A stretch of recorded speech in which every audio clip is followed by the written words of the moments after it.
Kako dobro skrbimo Slovenci za zdravje svojih pljuč? Za zdravje svojih pljuč bi lahko naredili še več, predvsem z zdravim načinom življenja.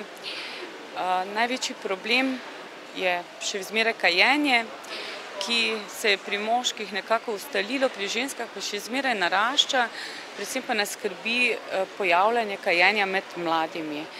Čim bolj moramo opozarjati mlade, naj sploh ne začnejo kaditi. Kdo kadi več, pogosteje ženske, moški? Narašča še zmeraj kajenje med ženskami, med mladimi in seveda potem posledično tudi bolezni, ki so povezane s kajenjem pri ženskah in pri mlajših. Katere bolezni natančno so to? Predvsem pljučni rak na prvem mestu in pa kronična obstruktivna pljučna bolezen. Kakšen je namen akcije Moja pljuča, moja moč? Namen te akcije je osveščati ljudi predvsem o problematiki pljučnih bolezni. Opaža se, da se trend naraščanja te bolezni v zadnjem času povečuje.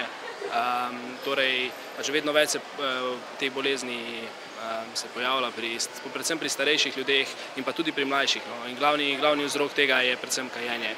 Kakšen je odziv na ključnih mimoidočih, kolikšen je? Torej, odziv je bil kar dober, veliko ljudi se ustavi, malo z nami poklepeta, nam malo tudi pove o svojih težavah, predvsem težavah s pljuči, ker smo pač zato tukaj. Pa tudi izpolnjujemo pa anketo, v bistvu iščemo pač epidemiološke podatke o količini in o znanju ljudi o pljučnih boleznih in bil odziv kar dober, naredili smo več kot 100 anket in glede na preostale lokacije je bil odziv kar dober. Trenutno so tukaj v Mariboru, katera mesta ste že obiskali, katera so še v načrtu? Torej, bili smo že v Ljubljani 4 dni, potem smo bili v Kopru, zdaj smo 2 dni v Mariboru in pa naslednji teden v Celju. Obiskali bomo pa še 12 največjih slovenskih mest. Kako v bistvu skrbeti za to, da bodo nam pljuča dobro služila? Čim bolj se izogibati vsem škodljivcem, škodljivim plinom in pa nasplošno zdrav slog življenja, čim več gibanja, zdrava prehrana.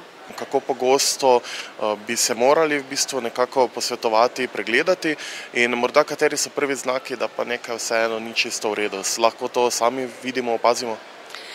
Torej pri kronični obstruktivni pljučni bolezni moramo biti pozorni na pojav kratke sape, najprej ob naporu, ki smo jih prej normalno zmogli, potem pa se moramo ustaviti, počivati, da se spet nadihamo, kašelj, izkašljevanje sluzi.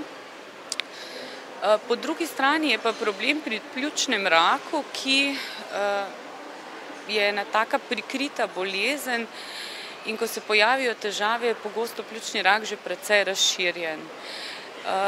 Predvsem je treba opozarjati kadilce, da naj bodo pozorni, če se pri njih pojavi nek nov kašelj oziroma se spremeni značaj kašlja, ki ga pač vsi kadilci že dobro poznajo.